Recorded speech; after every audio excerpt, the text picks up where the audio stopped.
Hi there, we're looking at Mark chapter 14 and we are looking at verse 66 to verse 72.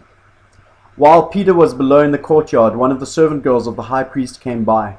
When she saw Peter warming himself, she looked closely at him. "You also were with the Nazarene Jesus," she said. But he denied it. "I don't know or understand what you're talking about," he said, and went out into the entrance. When the servant girl saw him there, she said again to those standing about, "Surely this fellow is one of them." Again he denied it. After a little while, those standing near said to Peter, "Surely you are one of them, for you are a Galilean." He began to call down curses on himself, and he swore to them, "I don't know this man you're talking about." Immediately the cock crowed the second time. Then Peter remembered the word Jesus had spoken to him. "Before the cock crows twice, you will disown me 3 times." And he broke down and wept. This is such a hectic passage, and I think it's one that's really easy to read from a distance. So Peter, the guy that's so passionate, so amped to do stuff for God, but he gets it wrong again. Peter, how could you? And yet, as I looked at in yesterday's passage, the one thing is that Peter's there. So the rest of the disciples, most of them have disappeared. Most of them have run away. It's a really scary climate. Jesus is likely to be killed. And if Jesus is going to be killed, there's a big chance that his followers can be killed as well. And yet Peter's there. Point for Peter. But then you get to this line, he began to call down curses on himself, and he swore to them, "I don't know this man you're talking about." I don't know this man you're talking about. I don't know this man you're talking about. How often have you said that? How often have I said that? I don't know this man you're talking about.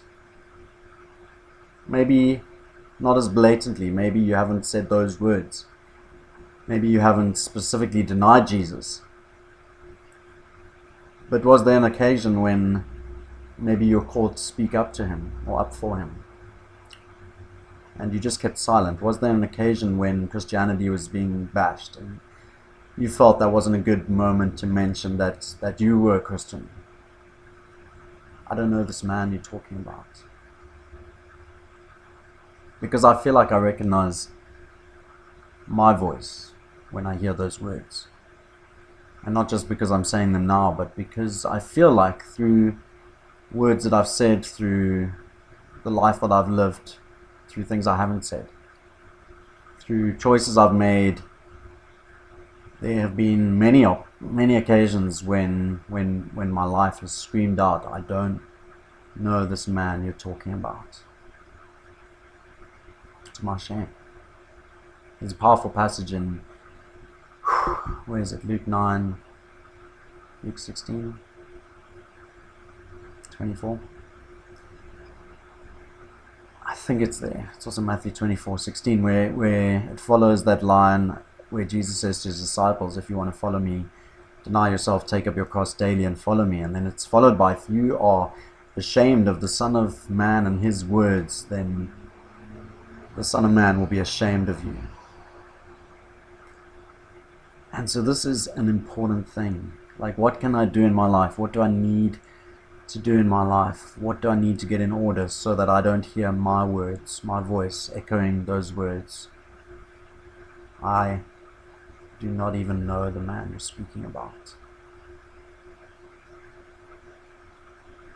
Is it when it comes to economics, the way that I use my money, the choices that I make?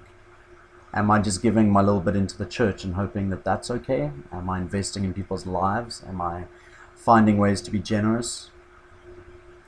Am I paying the people that work for me a life wage, or am I just giving them a minimum wage? Is there someone that cleans my house, and if I did the maths, I'd be able to know that they are not making enough money to live, and I'm paying that? What about on a social level? What about politically? Is there some issue in your neighborhood, in my neighborhood, that I should be speaking up on?